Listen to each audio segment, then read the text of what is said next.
본문은 휴거하는 성도들의 모습입니다. 7장에 13만 4천이 나왔는데 14장에 또 나와요. 이렇게 요한계시록은 사건이 중첩됩니다. 시간 딱 잘라 끝나고 또 시작하고 이런 게 아니고 중첩이 됩니다. 그래서 사건을 잘 봐야 합니다.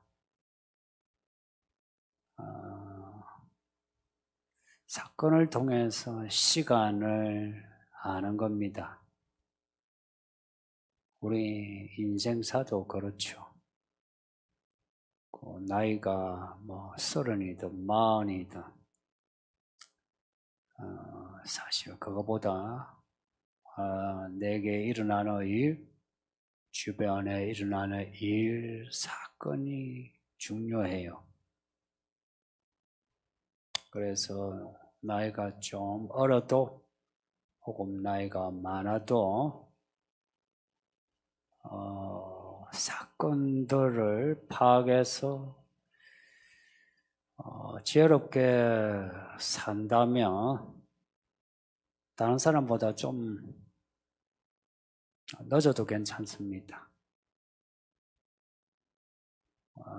성경이 몇 년, 몇 월, 며칠 이렇게 적은 구절은 그리 많지 않아요. 하나님의 천지를 창조하신 게 모세 이전 몇 년 전이다. 이런 구절 없어요. 예수님이 성천하시고 몇 년 뒤에 오신다. 그것도 없어요.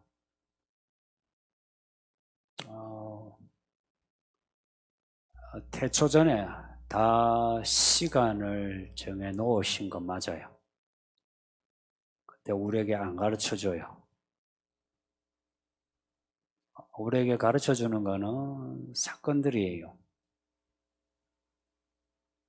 그 사건들을 통해서 시간을 알게 해요. 왜 그러실까? 이 사람의 타락한 악은 시간을 알며 악을 못 떠나요. 사건들을 보면서 겁나하고 조심하면서 그래도 하나님을 찾게 돼요. 그래서 우리의 믿음 생활도 믿음의 연수가 중요한 것보다 어떤 변화가 있느냐 이게 중요해요.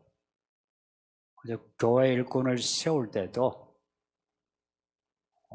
교회 연수 따질 거 없어요. 나이 따질 거 없어요.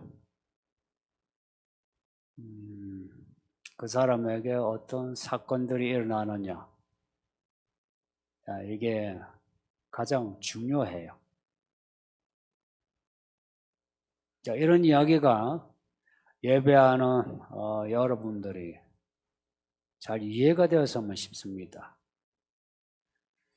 요즘 제가 마음 아프고 한 번씩 실망스러운 거는 의외로 성도들이 이해를 잘하지 못하더라.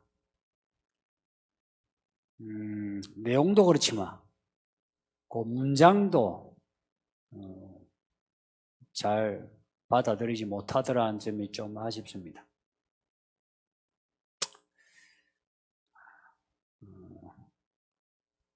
7장의 사건이 14장에 중첩된다. 문제는 앞에 13장의 사건들, 짐승의 표 666과의 관계입니다. 13장에 짐승의 표를 받지 않는 사람은 다 죽임을 당합니다. 혹은 다 사로잡힙니다. 거의 다 죽는다고 보면 맞는데요. 24만 4천이 죽은 사람 아니에요. 산 사람이에요. 살아서 홀연히 몸이 변하여 하늘로 올라가요. 그러면 666과 관련해서 14만 4천의 휴거의 시기를 생각하면 666 표가, 이 짐승의 표가 강제되기 전에 혹은 강제된 후에 있을 수 있다. 강제되면 박해를 받다가 순교자는 순교하고 피하여 지내는 사람들은 박해 중에 휴거할 수 있다. 짐승의 표 전후로 일어나는 것은 확실해요. 근데 짐승의 표 전후로 하니까 시간이 엄청 길어요. 그래서 저도 이렇게 말을 하는 게 저도 안전한 겁니다. 안전하고 정확해요. 근데 이 문제는 20장에 천년왕국이 나오는데 천년왕국과도 관련돼요. 왜냐? 이 천년왕국은 땅에 이루어지는 나라입니다. 에덴 동산 아시죠? 그 에덴 동산의 회복이 천년왕국이에요. 에덴 동산보다 훨씬 영적인 나라예요. 땅에. 천년왕국에 왕노릇 하는 사람들이 나오는데요. 20장에 두 부류예요. 한 부류는 순교자들의 영혼들이에요. 순교자, 죽은 자들의 영혼들이 땅에 왕노릇해요. 또 짐승의 표를 받지 않은 사람들이 살아서 천년왕국에서 왕노릇해요. 그 천년왕국은 순교자들의 영혼과 살아서 짐승의 표를 받지 않은 사람들이 살아서 천년왕국에 왕노릇해요. 짐승의 표를 받지 않은 사람이 살아있을 수 있느냐 이제 의문이 들어요. 왜냐? 짐승을 경배하지 않으면 그 사람들 다 죽인다 했어요. 죽임을 당한 사람은 순교자예요.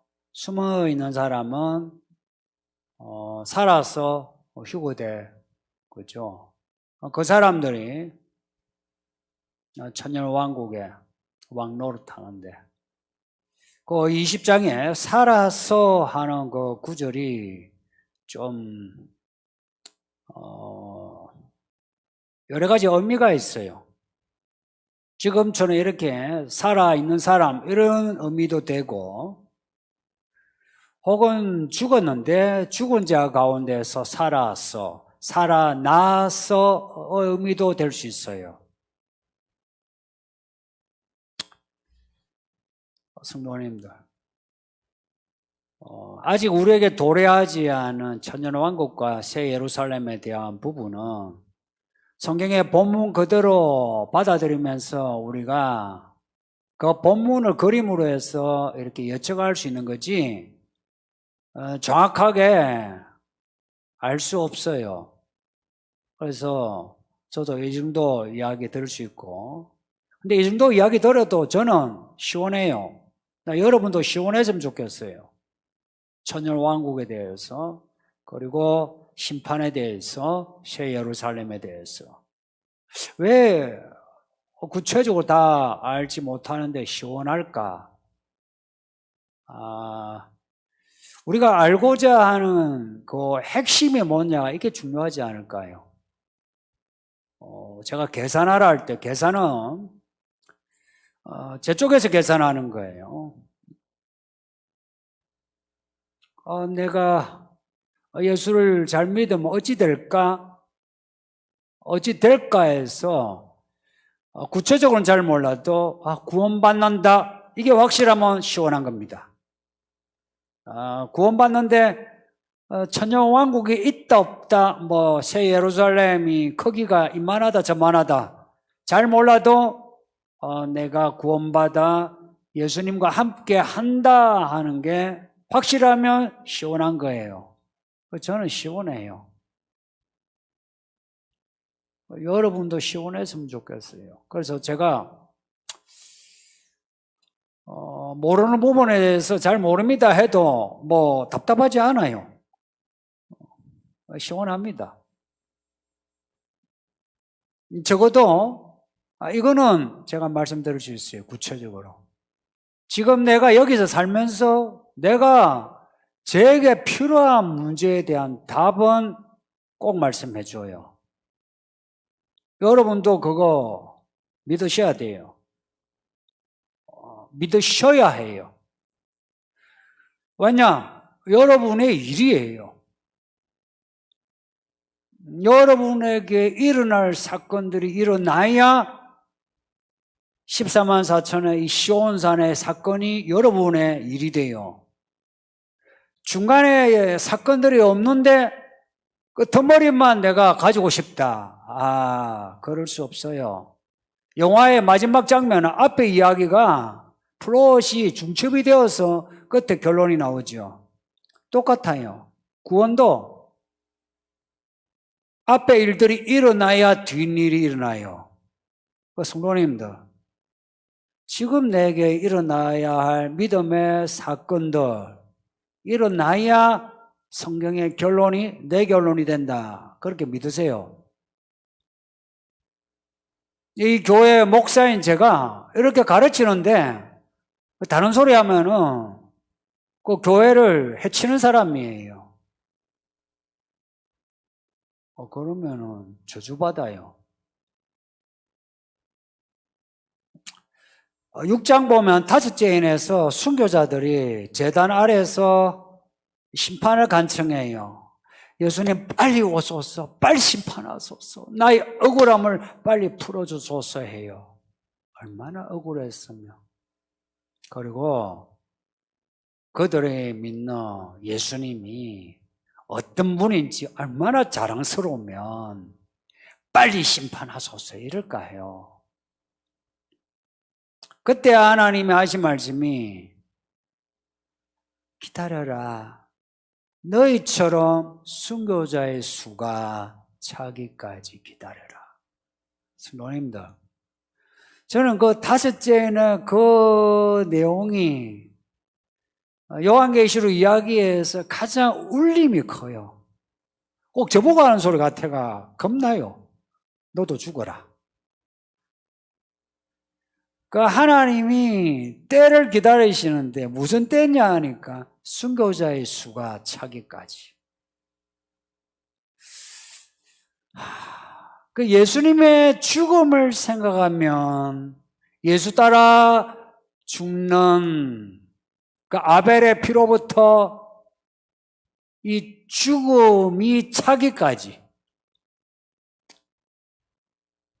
기다리시는 것 같아요. 그 스데반의 순교 장면을 보면 그런 분위기예요. 스데반이 죽는데 하늘에서는 마치 스데반의 죽음을 기다린 것처럼 기다리고 있어요. 올라와. 똑같이 우리도 지금 하나님이 우리에게 말씀하시는 거 순교자의 수가 차기까지 차면은 내가 내려간다 이 말씀입니다. 차면은 우리 보고 하시는 말씀이 이 순교자의 수에 들어가라 이 말씀입니다. 뭐 그런 거 있죠. 뭐 죽어라 안 하는데 죽으면 그렇고요. 예수님이 우리 보고 죽기를 바라면 무섭지만 죽음을 피하지 맙시다. 가정에서 예배하는 분들 대답을 해보세요. 죽음을 피하지 맙시다.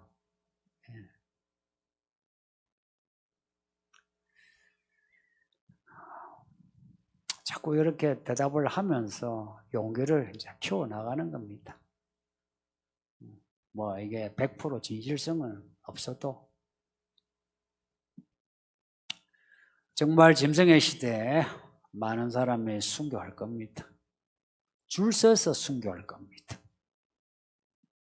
근데 문제가 있는데 13장에서 짐승의 표가 나오고 20장에 천년왕국에도 짐승의 표가 나와요. 짐승의 표를 받지 않은 사람이 천년왕국의 왕노릇하더라. 근데 7장하고 14장이 그것도 13장과 인접한 14장의 이야기에서 짐승의 표 이야기가 없이 그냥 이 14만 4천이 순결하고 예수님 잘 따르고 처음 익은 열매다 이렇게 나와요. 그 14만 4천 이 사람들이 짐승의 표를 받지 않은 사람들이라고 한 구절 넣었으면 좀 더 이 구조를 밝히는데 시원할 건데 그렇지가 않아요. 그래서 이 문제는 14장의 구조 안에서 해결해야 돼요. 요한계시록에서 제일 복잡하고 의미심장하고 또 다의적 여러 가지 의미를 가지고 있는 장이 14장이에요. 14장은 좀 어려운 편이에요. 요 본문만 떼고 보면 그렇다고 말하기 곤란한데 요 다음 본문 또 그 다음 본문 또 그 다음 본문 이 다음 본문에 세 천사의 이야기가 나와요. 그 짐승의 표를 받으면 밤낮 쉼을 얻지 못한다 나오고요. 영원한 복음이라고 하는 좀 어려운 말이 나와요. 그 다음에는 예수님이 낫을 들고 추수하는 게 나와요. 알곡 추수. 근데 그 다음에는 포도를 추수하는, 그래서 포도주 틀을 밟는 알곡 추수와 이 포도주 틀을 밟는다 하면 무조건 심판과 관련됩니다. 여기만 아니라 앞에 구약의 선지서도 그래요. 그러니까 이런 어떤 패턴이 있거든요. 그러니까 이 14장에는 14만 4천과 짐승의 표를 받는 사람의 그 고통과 알곡 추수와 세상을 향한 심판 이게 다 들어가 있어요. 그래서 14장을 좀 읽어주세요. 특히 가정에서 예배하는 우리 성도님들 14장을 주목해야 합니다.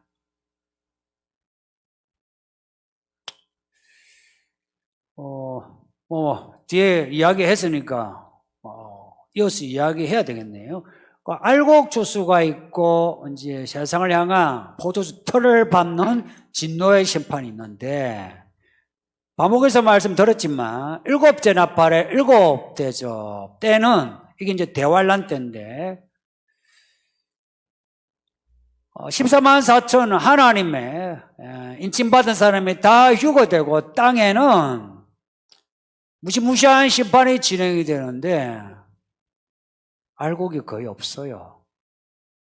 그래서 일곱째 나팔의 대환란 때에도 구원이 있느냐라고 물으면 구원이 있을 수는 있으나 구원받는 사람은 거의 없다. 이렇게 이야기할 수 있어요. 왜냐? 9장 이후로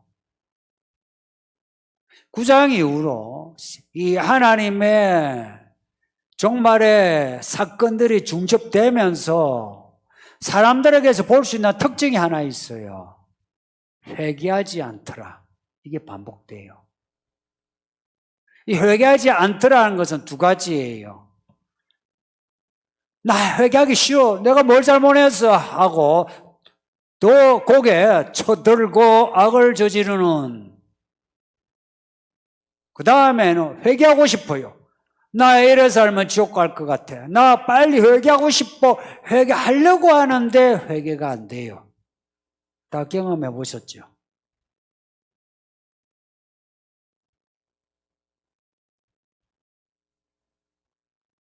성도님들, 알곡과 가라지의 전형적인 특징이 회개에서 갈라져요. 알곡의 특징은 매일 회개가 있어요. 그리고 성경의 지적이나 목사의 지적이나 사람들의 지적에 대해서 겸손하게 그런가요? 내가 내 믿음이 참 약합니다. 잘못했습니다. 이러고요. 가라지는 남에 대해서는 삿대질하고 돌아다니면서 비판하고 하는데 자기에 대해서 누가 지적하면은 얼굴이 두꺼워지면서 대들어요. 이게 가라지의 특징이에요. 성도님들, 의외로요, 알곡과 가라지 어렵지 않아요. 아마 나중에 죽어봐야 안다. 사람이 어찌하노 하는데, 천만에. 저는 압니다. 여러분의 믿음을 압니다. 여러분은 뭐 어떻게 뭐 죽어봐야 죽겠어 아시지 않은데, 여러분이 무슨 생각하는지 그걸 몰라도 적어도 일어나는 사건들을 보면 여러분의 믿음이 어떤지 알아요. 저만 아는 게 아니고 여기에 있는 아이들도 여러분을 압니다. 아이들이 여러분을 어떻게 보는지 아세요? 그렇죠? 아이들도 여러분을 알아요. 다 알아요. 그 절대 기준이 뭐냐? 절대 기준이에요. 그 다음 뭐 부수적이 여러 가지 뭐 구별할 수 있는 기준이 또 있지만 회개예요. 그리고 이 악이 이 더 세대가 악한 세대가 된다 할 때는 회개가 없어지면서 세대가 더 악해져요. 이거는 뭐 절대 계시예요. 뭐 제 말이 아니기 때문에 절대 계시예요. 하나님의 말씀이에요. 저와 여러분에게 주시는 말씀, 여러분의 믿음의 좌표, 회개를 기준으로 해서 보시면 돼요. 쉽죠? 하나님이 지금 우리에게 이런 기회를 주실 때 회개합시다. 회개 어렵지 않잖아요. 잘못했습니다 하는 거예요. 하는데 마음을 좀 찢어야 돼요. 마음 찢는 거 쉽지 않아요. 이거 마음을요 자꾸요 찢어 자꾸 내가 있죠 찢는 거 연습을 해야 돼요. 여러분 그 채했을 때 손 딸 때 있죠. 보통 손 딸 때 딱 채했다 하고 바늘로 쑤셔 넣고 팍 피가 솟 이렇게 손 따는 사람이 있습니까? 바늘로 이렇게 조금 건드렸다가 피가 안 나면 또다시 또 건드렸다가 그러죠. 마음 찢는 거 똑같잖아요. 마음 찢는 거는 바늘 이 손 따는 것보다 더 어려워요. 그러니까 마음을 한번 찢어봤다가 겁나 또 찢어봤다가 이거요 시간도 걸려요. 회개를 해야 돼요. 죄 많잖아요. 솔직히 우리가 모르는 죄 엄청 많잖아요. 여러분 그 다른 사람만 모르는 남만 아는 죄 많다 이 말이에요. 그거 회개해야죠. 근데 그런 죄에 대해서 한마디 언급도 없이 다른 사람에 대해서 이러니 저러니 하는 거 에이 진짜 양심도 없지. 안 그렇습니까? 믿음은 놔두고 양심이 없지. 그런 사람 진짜 별로죠. 회개한 사람이 하나님 안에 있는 사람이에요. 지금 일어나는 일들 하나님 탓하거나 사람 탓하지 말고요. 그 문제의 중심에 내가 있다. 이거는 내가 회개할 문제고요. 그 다음에 하나님 편에 써야 돼요. 그리고 하나님 말씀으로 상황을 해석해 나가야 돼요. 해석이에요. 해석. 특히나 이제 시대가 끝점을 갈수록 모든 사건들이 다 중첩되면서 터지죠. 드라마 보면 그렇지 않아요? 지금 시대가 그래요. 그래서 지금 우리는 똑똑해야 돼요. 이거 무슨 많이 배우고 공부 잘해서 아니에요. 제가 경험한 바 학벌 좋고 지위가 좀 있는 사람들 전부 다 맹탕이에요. 바보 쪼다들 많아요. 사람들이 알아주니까 아이고 대단합니다 하니까 이러지요. 솔직히 저는 별로 알아주고 싶지도 않아요. 제가 꿀릴 게 뭐가 있어요? 알아줄 거 없어요. 또 그런 사람은 자기의 학벌, 영향력, 자기 돈으로 교회가 되는 줄 아는데 대부분 그러는 거 아시죠? 자뻑이에요. 없어도 돼요.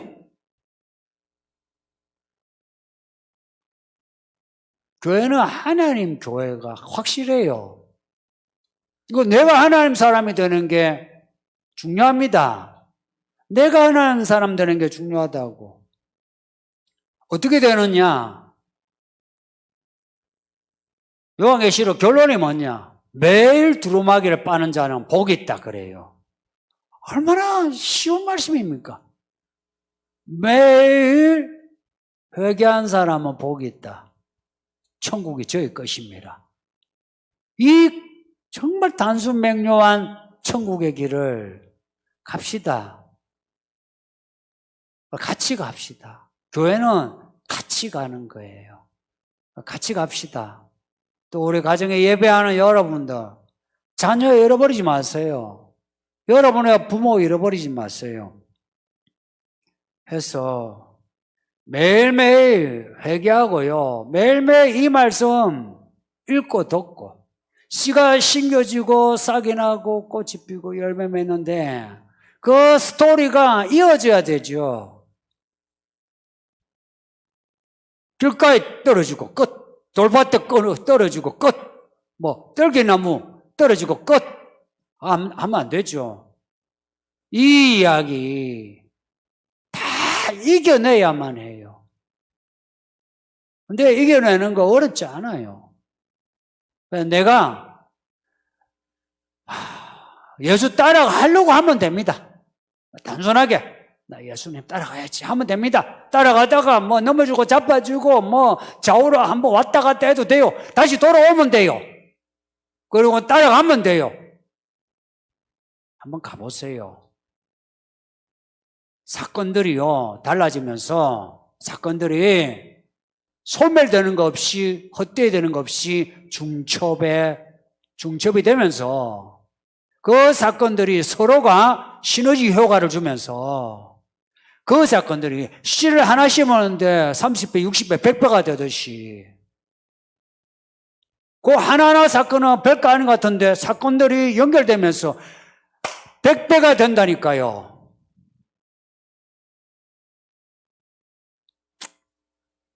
여기까지. 질문이 몇 개입니까? 마지막 세대 사람들이 오히려 사도행전 시대나 그때보다 믿음이 부족할 것 같은데요. 그런데도 처음 익은 열매라고 하시는 건 어떤 의미일지요? 정말 질문 좋아요. 정말 질문 잘하셨어요. 이거 되게 어려운 질문이에요. 예수님을 열매라 해요. 초실절에 실제 부활하셨어요. 예수님은 무슨 열매라 하냐? 부활의 첫 열매라 해요.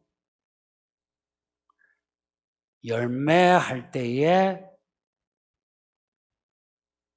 처음 익은 열매 혹은 부활의 첫 열매 공통점이 뭐냐? 몸이에요. 몸이 살아 변화하는 게 열매예요. 하나님은 우리의 몸을 되게 중시 여겨요. 우리의 몸덩어리가 죽는데 아이고 몸은 썩으니 별거 없어. 그냥 영혼만 천국에 와 하고 영혼이 천국에서 영혼이 사는 게 아니고 몸이 부활해서 영혼이 살아요. 몸의 변화가 열매예요. 제가 왜 여러분의 삶의 변화를 자꾸 강조하느냐? 몸의 변화예요. 지금 몸의 변화가 없는 사람은 이 처음 익은 열매 13만 4천에 못 들어가요. 예수님은 부활의 첫 열매예요. 근데 14만 4천은요, 그 부활하신 예수님을 믿어 이 살아있는 몸에 부활의 능력을 가졌어요. 우리가 예수를 믿죠? 그러면 죽임을 당하시고 부활하신 죽음의 예수님, 부활의 예수님, 그 예수님의 그 경륜, 그 이야기를 내가 받게 돼요. 성도님들, 이 말이 쉽지 않거든요. 잘 들어주세요. 예수를 믿죠? 그러면 믿으면 그리스도의 영이, 성령이, 하나님의 영이 예수의 그 죽음과 부활을 우리 속에 가지고 와요. 이거 로마서 말씀이에요. 그래서 예수를 믿으면 예수와 함께 죽고 사는. 그래서 우리의 몸은 이미 이 안에 부활의 영을 가졌어요. 부활의 영을 우리가 이미 가졌어요. 그래서 우리는 지금 죽음을 가져오는 사망, 죄의 권세를 이길 수 있는 부활의 영을 가졌어요. 그래서 죄를 피할 수 있고 이길 수 있어요. 그래서 이 몸으로 변화되어 살면서 실제 예수님이 공중에 오실 때 이 몸이, 보세요. 이 몸이 어린 양을 따라 어린 양을 닮아 몸이 죄 안 짓고 의로 행위를 하다가 때가 되어 이 몸이 변화되어 하늘로 쭉 올라가는 거. 이게 하나님이 태초 전부터 기대하시고 준비하신 하나님의 첫 열매예요. 이걸 하나님이 지금 기대하고 계신 거예요. 이 휴거는요, 우리가 생각하는 것보다 하나님이 기다리고 기다리시는 하나님의 축제예요. 그동안에 하나님이 이 땅에 행하신 경륜의 결론이에요. 요한계시록이 그 새 예루살렘이 결론인 것 같은데, 근데 그 결론의 시발점 처음 시작이 납발 소리와 함께 성도들이 혼련의 변화들이 하늘로 올라가는 게 이게 이제 결론이에요. 그래서 14장 잘 보면 요 구조를 보면 요 14만 4천의 휴거가 알곡 주수예요. 그리고 완전한 심판의 시작이에요. 이 휴거로 하나님의 구원의 이야기가 이제 열매를 맺는 겁니다. 이제 여기 이제 문제가 있어요. 그러면 구약의 에녹과 엘리야가 하늘로 올라가는데 그것은 첫 열매가 아니냐 해요. 그건 첫 열매 아니에요. 그거는 휴거의 예표인데요. 왜 그게 첫 열매가 아니냐? 부활의 첫 열매가 되신 예수님의 열매여야 처음 익은 열매예요. 다시 말씀드릴게요. 하나님이 기다리시는 이 열매는 하나님의 아들의 그 죽음과 부활을 가진 그 사람들이 부활의 힘으로 살다가 그 몸이 안 죽고 올라갔을 때 그게 처음 익은 열매예요. 그 열매를 기다리세요. 그래서 히브리서 말씀처럼요, 우리는 구약의 어떤 엘리야 휴거에 됐던 그 엘리야나 에녹보다 우리의 이 휴거는 훨씬 영광스러워요. 이유가 뭔지 아세요? 하나님의 아들의 죽음과 부활의 영광을 가지고 올라가기 때문에 그래요. 이 말이 무슨 말인지 여러분 이해했으면 좋겠어요. 쉬운 말이 아니에요. 질문을 하셨으니까 넘어갑시다.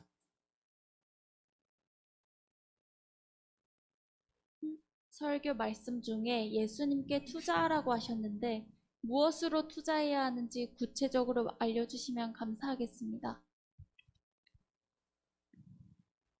성경에 투자란 말은 없어요. 투기 없어요. 없는데 목사가 투자란 말 쓴 거는 현대어예요. 요한이 말씀을 헬라어로 로고스는 그냥 논리예요. 그 헬라어를 말씀이라는 의미로 차용해서 로고스를 한 거와 같은 맥락이 있다 보면 됩니다. 다만 이 투자와 관련되는 성경의 단어를 굳이 찾으면 헤렘이에요. 또 헤렘이죠. 그래서 제가 얘기했죠. 헤렘이 커요. 헤렘이 모험에 따라서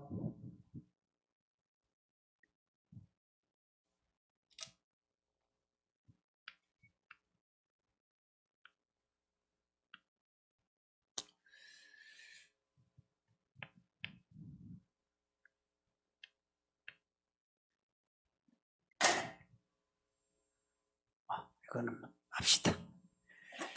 이게 자음인데 모음에 따라서 명사가 돼요, 또 동사가 돼요. 헤렘 혹은 하람. 헤렘은 명사, 하람은 동사. 동사할 때에는 진멸하다, 바치다, 금지하다예요. 명사로 되면은 뜻이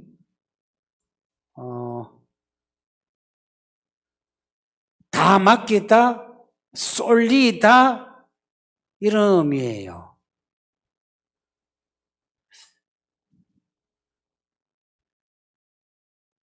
하나님께 다 맡기다, 하나님께 쏠리다. 그런데 어떻게 투자하느냐? 하나님이 금지한 거는 갖지 않고 하나님이 바치란 거는 바치고 하나님이 하라고 없애란 거는 다 없애는 이게 투자 방식이에요. 그렇게 해서 명사로 하나님께 맡김 의지. 굳이 이야기하면은 우리가 지금 요즘 최근에 배운 단어 하면은 이 헤렘이 혹은 하렘이 이게 투자와 관련되는 단어예요.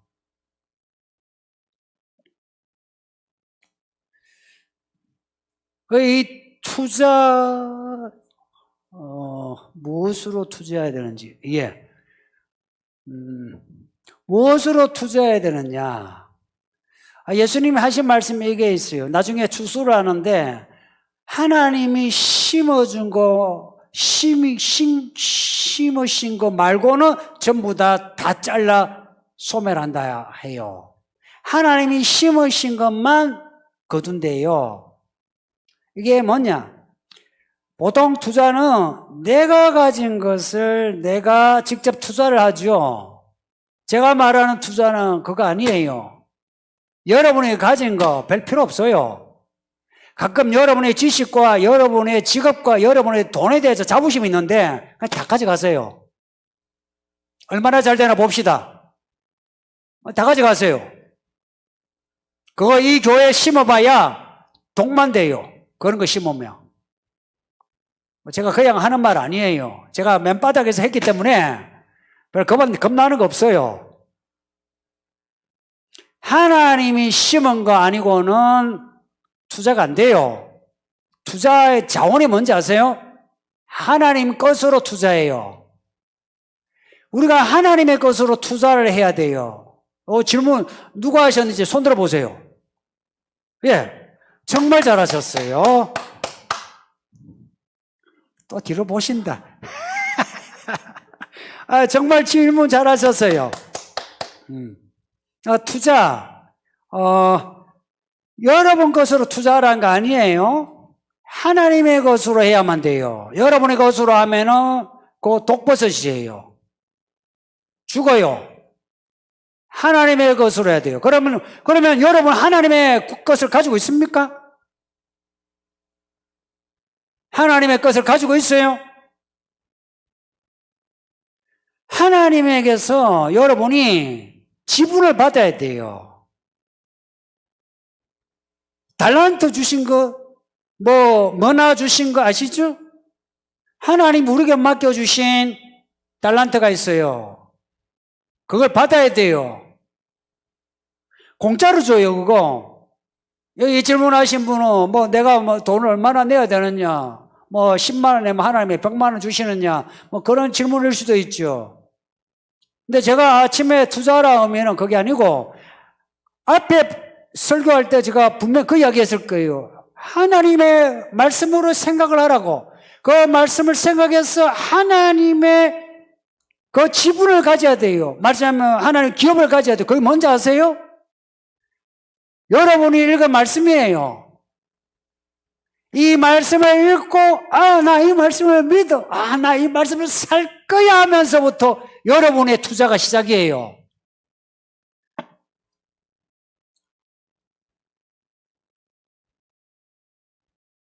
그래서 교회에 보면, 내가 지금 한 분이 은퇴하고 난 뒤에 사회에서 일을 하고 여기 와가지고 교회 내가 바깥에서 일을 했는데 내가 도움이 되지 않을까 하는데, 성도님들, 제가 정확하게 이야기할게요.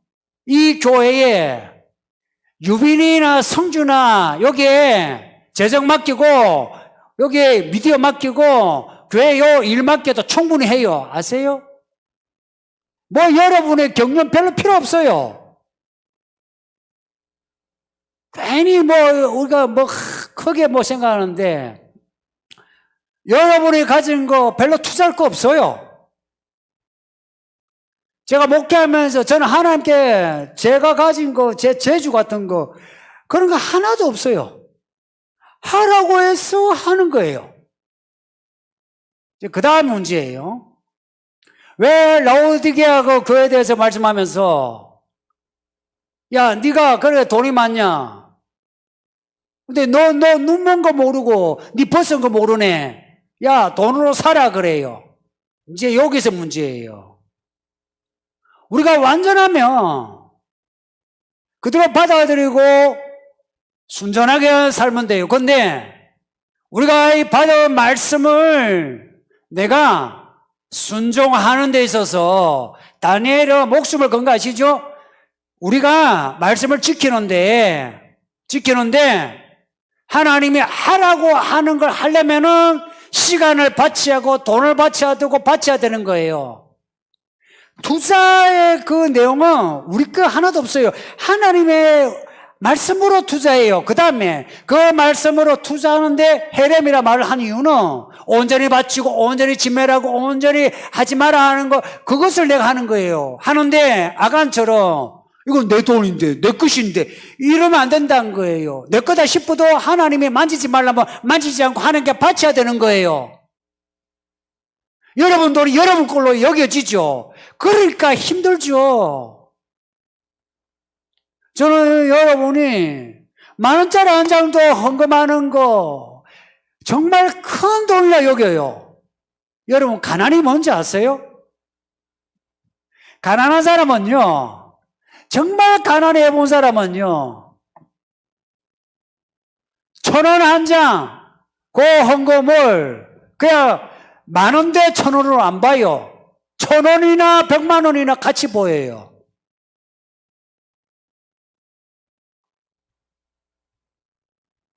저는 가난했거든요. 그래서 돈의 액수가 그렇게 중요하지 않아요.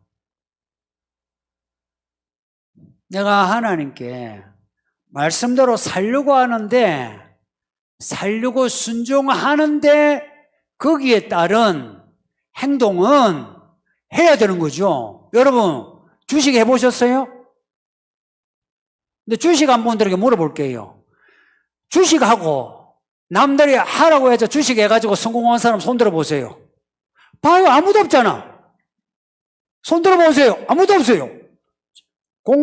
주식, 펀드 하라고 해서 성공한 사람이 있으면 한 명이라도 나와보세요.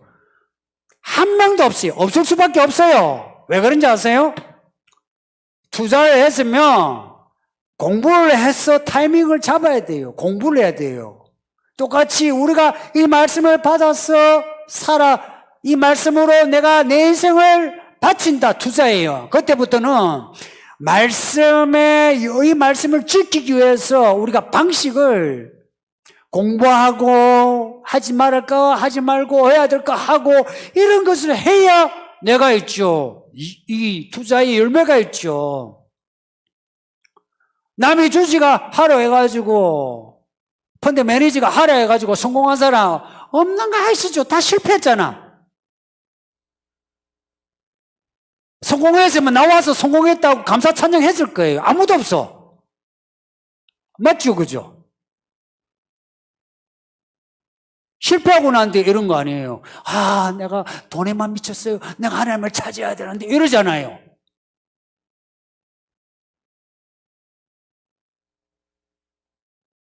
하나님께 투자하세요. 말씀을 읽고 듣고 배워 말씀대로 살려고 하세요. 하는데 말씀대로 살려고 하는데 아끼면 그때부터 인생 별로 재미없어요. 여러분 보고 뭐 헌금 얼마 투자하라 이 말 아니고요. 여러분의 직업, 여러분의 경륜, 돈 필요 없습니다. 가져가세요. 가져가시라고. 생생이 될 것 같으면 가져가세요. 진짜 그 꼴 보기 싫어요. 가져가세요, 그냥. 제가 그거 가지고 제가 먹고 마시고 놀 것도 아니고. 가져가시라고요. 근데, 나이가 뭐든 직업이 뭐든 간에요. 말씀을 딱 받은 사람, 그래서 말씀으로 살고자 시작한 사람, 그 사람이 교회 일꾼이에요. 그리고 그 말씀을 지켜야 한다. 보세요. 읽고 듣고 지킨다 나와요. 키핑이에요. 키핑. 지킨다. 이 지킨다는 말이 아주 큰 의미예요. 제가 알아듣기 쉽게 읽고 듣고 행하라 이렇게 하죠. 실은 내용을 보면 지킨단 말이에요. 어떻게 지켜요? 그 지키는 게 이런 거예요. 하나님께 투자 믿음을 지켜내는 게 이게 믿음이에요. 여러분 것을 투자하라가 아니고요. 하나님 것을 투자한 것을 지켜라 이 말입니다. 아이고 입이 아프네. 정말 한 번씩 답답해요. 여러분 거 별로 투자할 거 없어요. 가끔 그 직업이 괜찮은 사람들이 자기가 괜찮은 줄 아는데 그런 분들이 문제라. 제가 전도사 때부터요 1억이 났어요. 근데 제가 그래도 개척하고 담임 목사 아닙니까? 담임 목사의 메리트가 뭐예요? 제가 말씀 배운 대로 제가 소신 있게 할 수 있는 거 이거 아닙니까? 제가 개척하고 난 뒤에 기가 살았습니다. 제가 원래요 부목사면 담임 목사 섬겨야 돼요. 틀려도요 섬겨주는 게 이게요 교회 질서예요. 저 그렇게 했어요.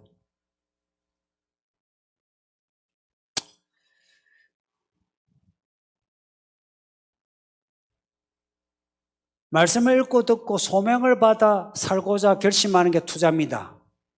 그 다음에 그 말씀을 살아내는데 돈 아끼지 마요. 까놓고 얘기해요. 돈 아끼지 마요. 그리고 자존심 아끼지 마세요. 한번 그냥 내가 숙여주면 되지. 그렇지 않습니까? 그 자존심 별 필요도 없어요. 썩어지는 게 자존심이에요. 넘어갑시다. 천국에서는 말씀 읽기나 기도는 할 필요가 없어지나요? 예수님이 바로 앞에 계시니 그럴 것 같기도 한데요. 새 노래로 찬양만 하게 되는 건가요? 이 질문은 정말 순수한 질문이에요.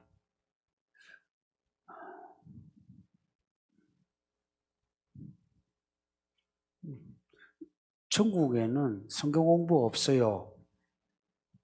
기도 없어요. 왜 없겠어요? 당연하죠. 우리가 왜 기도해요? 예수님이 안 보이니까 기도하죠. 군사님이 이제 제가 딱 요래 있는데 제가 보이면 어떻게 해요? 눈 감고 기도하겠어요? 직접 이야기하죠. 예수님을 찬양하는데 찬양해도요 기분이 다르겠죠. 성경 공부 제가 무슨 말을 하기를 원하는지 뭘 듣고 싶은지 저보고 뭐 적어달라 하겠어요? 그냥 말씀해달라 그러죠. 천국에는 성경 공부 없고 기도 없어요. 뭐가 있느냐?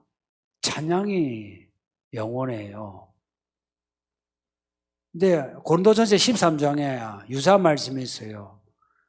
마지막에는 믿음과 소망은 사라지고 완전한 게 임하는데 사랑이에요. 연애해 보셨죠? 얘가 뭐 연애 한 번씩은 해보셨죠? 해보셨나? 근데 제가 생각하니 예전에 핸드폰 없고 공중전화 20원짜리 있을 때 제가 집사람하고 연애할 때 그 20원이에요.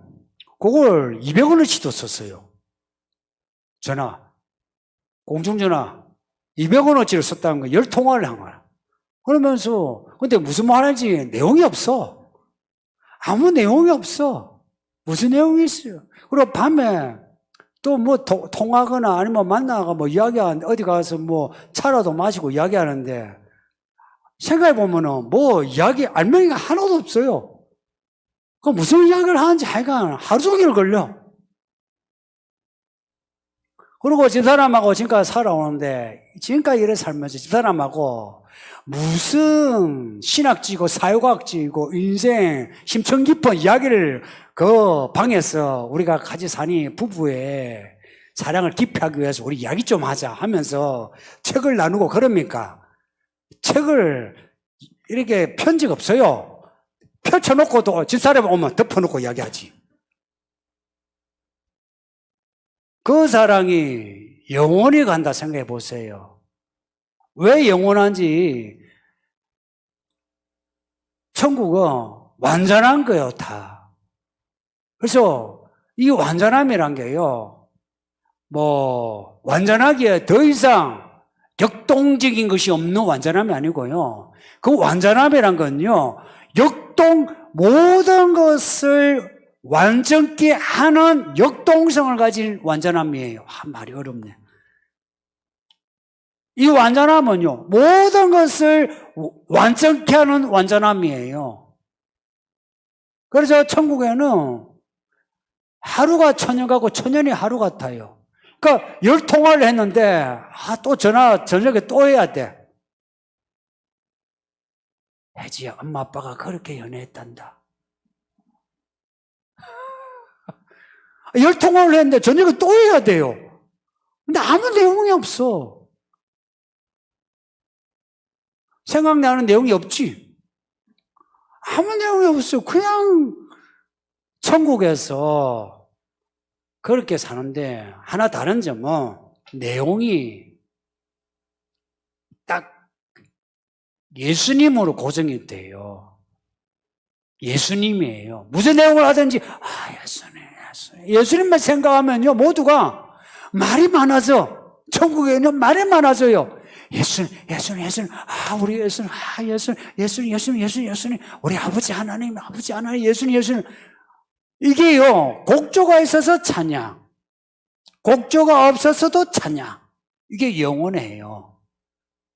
새 노래란 건 그런 거예요. 근데 저는 사실 실감나요. 천국에서 영원히 노래만 불러도 영원하게 보낼 것 같은 게 실감나요. 진짜 영원히 가요, 그냥. 노래 한 곡 하는데 천년 걸린다니까요. 이해가 돼요.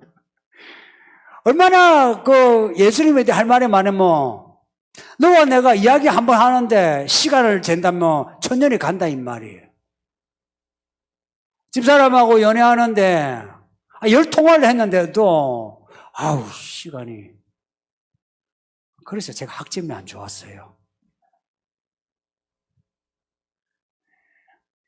천국에는 영원한 새 노래, 이거는요, 그냥 역동적이에요. 지루함이 아니고, 완전히 역동적이에요.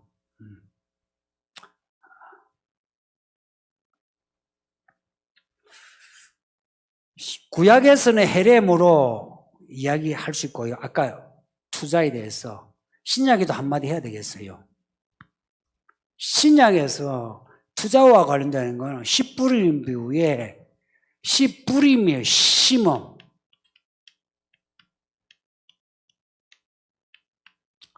신약에는 심는 거예요. 말씀을 받았죠.